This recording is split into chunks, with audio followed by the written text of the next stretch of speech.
The third lesson from the Passion history of our Lord.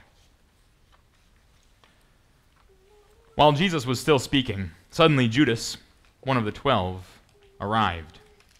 With him was a large crowd, with lanterns, torches, swords, and clubs, who came from the chief priests and the elders of the people. Judas was leading them. Jesus, knowing everything that was going to happen to him, went out and asked them, "Who are you looking for?" "Jesus, the Nazarene," they replied. "I am he," Jesus told them. Judas the betrayer was standing with them. When Jesus told them, "I am he," they backed away and fell to the ground. Then Jesus asked them again, "Who are you looking for?" "Jesus, the Nazarene," they said. "I told you that I am he," Jesus replied. "So if you are looking for me, let these men go." This was to fulfill the statement he had spoken. "I did not lose any of those you have given me." Now the betrayer had given them a sign. "The one I kiss is the man. Arrest him." Immediately he went to Jesus and said, "Greetings, Rabbi," and kissed him. Jesus said to him, "Judas, are you betraying the Son of Man with a kiss?" Then they advanced, took hold of Jesus, and arrested him. When those who were around him saw what was about to happen, they said to him, "Lord, should we strike with a sword?" Then Simon Peter, who had a sword, drew it, struck the high priest's servant, and cut off his right ear. The servant's name was Malchus.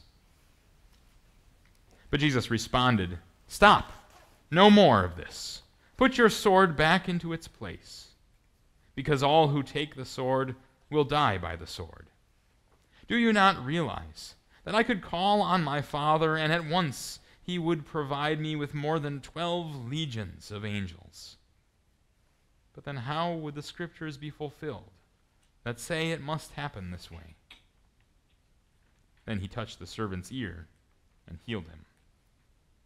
At that same time Jesus said to the crowd, "Have you come out to arrest me with swords and clubs, as if I were a robber? Day after day I was sitting in the temple courts teaching, and you did not arrest me. But all this has happened so that the writings of the prophets would be fulfilled." Then all the disciples deserted him and fled. The company of soldiers, their commander, and the Jewish guards arrested Jesus and bound him. First they led him to Annas, because he was father-in-law to Caiaphas, who was the high priest that year. Now it was Caiaphas who had advised the Jews, "It is better that one man die for the people." Simon Peter and another disciple kept following Jesus. That disciple was known to the high priest, so he went into the high priest's courtyard with Jesus. But Peter stood outside by the door. So the other disciple, the one known to the high priest, went out and talked to the girl watching the door and brought Peter in. The servants and guards were standing around a fire of coals that they had made because it was cold.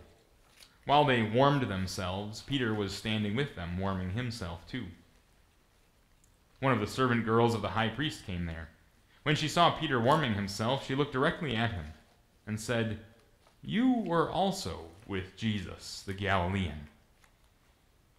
But he denied it in front of everyone, saying, "I don't know what you are talking about. Woman, I do not know him." When Peter went out to the entryway, someone else saw him and said to those who were there, "This is one of them. This fellow was with Jesus of Nazareth."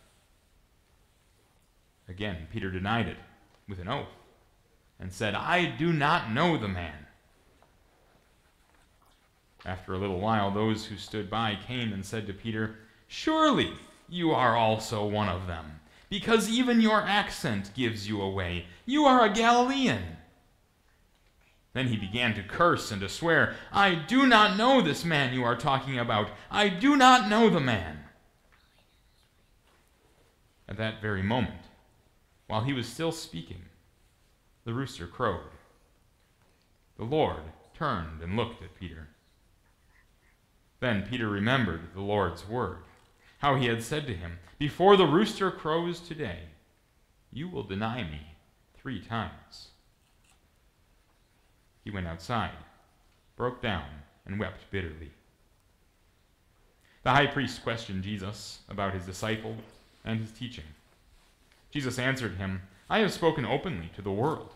I always taught in a synagogue or at the temple, where all the Jews gather. I said nothing in secret. Why are you questioning me? Ask those who heard what I told them. Look, they know what I said. When he said this, one of the guards standing there hit Jesus in the face. Is that how you answer the high priest? He demanded. If I said something wrong, Jesus answered, testify about what was wrong. But if I was right, why did you hit me? The chief priests and the whole Sanhedrin were looking for false testimony against Jesus so that they could put him to death. They found none, even though many false witnesses came forward. Finally, 2 came forward and said, This fellow said, I am able to destroy the temple of God and rebuild it in 3 days. Yet, even on this point, their testimony did not agree. The high priest stood up and said to him, Have you no answer? What is this that these men are testifying against you? But Jesus remained silent. Then the high priest said to him, I place you under oath by the living God. Tell us if you are the Christ, the Son of God. Jesus said to him, It is as you have said. But I tell you, soon you will see the Son of Man sitting at the right hand of power and coming on the clouds of heaven. Then the high priest tore his robes and said, He has spoken blasphemy. Why do we need any more witnesses? See, you have just heard the blasphemy. What do you think? They answered, He is deserving of death. Then some began to spit on him. They covered his face, struck him with their fists, and said, Prophesy to us, Christ, who hit you? The guards also took him and beat him. And they went on saying many other blasphemous things against him. This is the passion history of our Lord.